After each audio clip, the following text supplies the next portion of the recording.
Pain and posture. Is it directly related? Seems to be some room for argument because there are some people with horrible posture that suffer no pain at the moment, and some people with better posture that do have pain.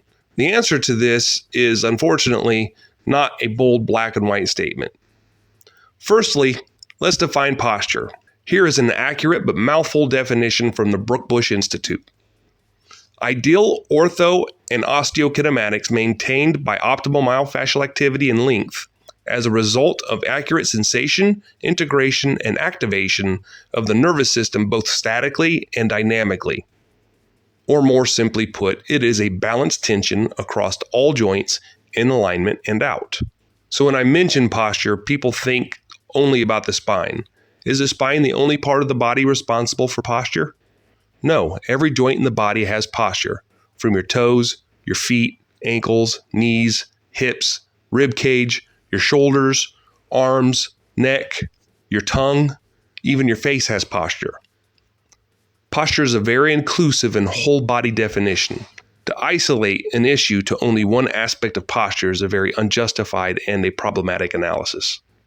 Secondly, let's ask if there is a perfect cookie-cutter posture that everyone can exactly maintain and measure. Everyone has their own personal asymmetry as it relates to proportion, their bone formation, muscle structures, where the muscles attach, broken bones, surgery, and body types. It'll be very difficult to calculate a definitive value that can be argued with so many variations. Nature is neither perfect or definitive in its results, so I venture to say there's no perfect posture, just an ideal one, an approximation of perfection, if you will, within an imperfect body. So, is it a waste of time and energy to think about this? I'll explain my stance here in a moment. And lastly, what is pain? Why do we feel it? Pain is a signal to the brain reporting there is something wrong and attention is needed. The sensation of pain is often tethered to the instinct to withdraw and protect. That instinct has guarded us from damage and death for epochs. Without it, we would have likely not survived as a species. So ignoring that pain or numbing it away will likely lead to more damage, injury, surgery, or all three. Is there even a relationship to posture and pain? What about all those studies that have looked at the anterior pelvic tilt for hundreds of individuals and concluded that the degree of tilt did not correlate with lower back pain because some subjects did express pain at the moment and others didn't? Scientific evidence, right? Well, it's short-sighted and limited, but it is scientific. Most of the tests simply compared a group of people in pain to a group of people not expressing pain at the moment. There have been tons of similar studies for the shoulders, the cervical spine, thoracic spine, and so on. They're all concluding that position is not the definitive driver of pain. Is the posture causing the pain or the pain causing the posture? It's a good question. But in retrospect to all this, there have been several studies that have proven posture is relevant to pain. They are both not wrong. There is missing context and many layers to this puzzle. All the people in those studies have adapted to their environment, some better than others. But what happens over time? These studies that disprove and prove posture is relevant to pain are both isolated in their approach. Comparing two people with excessive lordosis, one with pain and one without, comparing a single joint action to a person in pain to one that is not, they are all missing so much context for the sake of simplifying the study and the control parameters. Offhand, none of these studies compared dynamic movement patterns or force loading through the body with a decent gait cycle analysis. The missing context is dynamic movement. Within movement, if the joint is unstable while it accepts a load from deceleration or acceleration, it will have a tendency of moving out of position.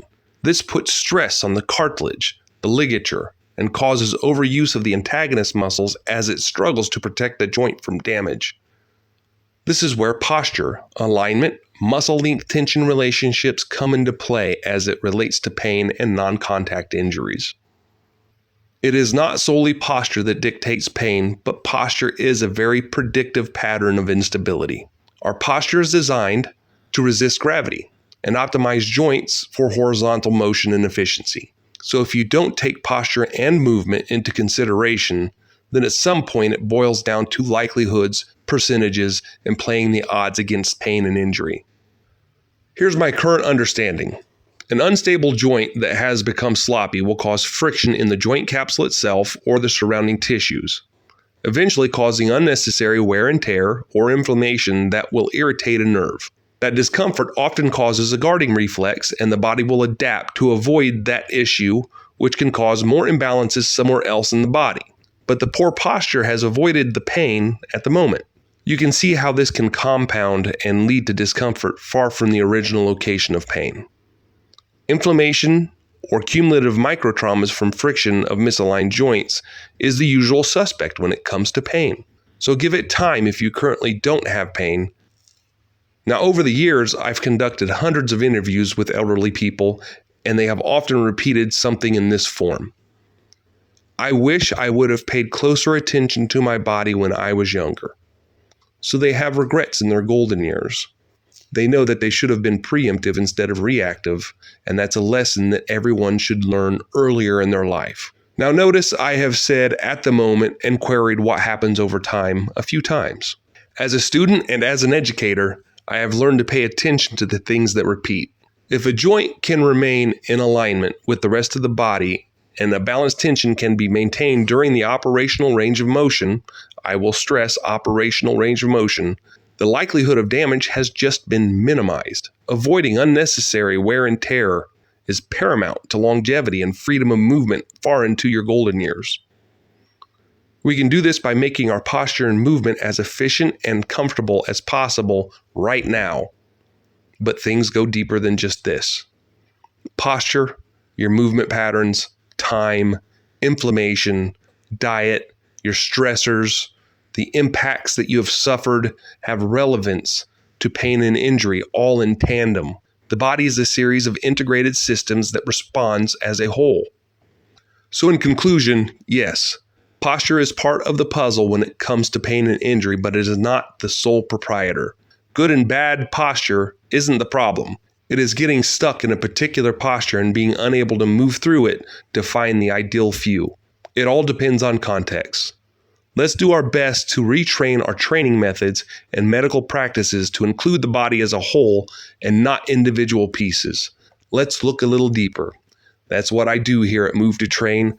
I look a little deeper and we get results. Thank you for listening and have a wonderful day.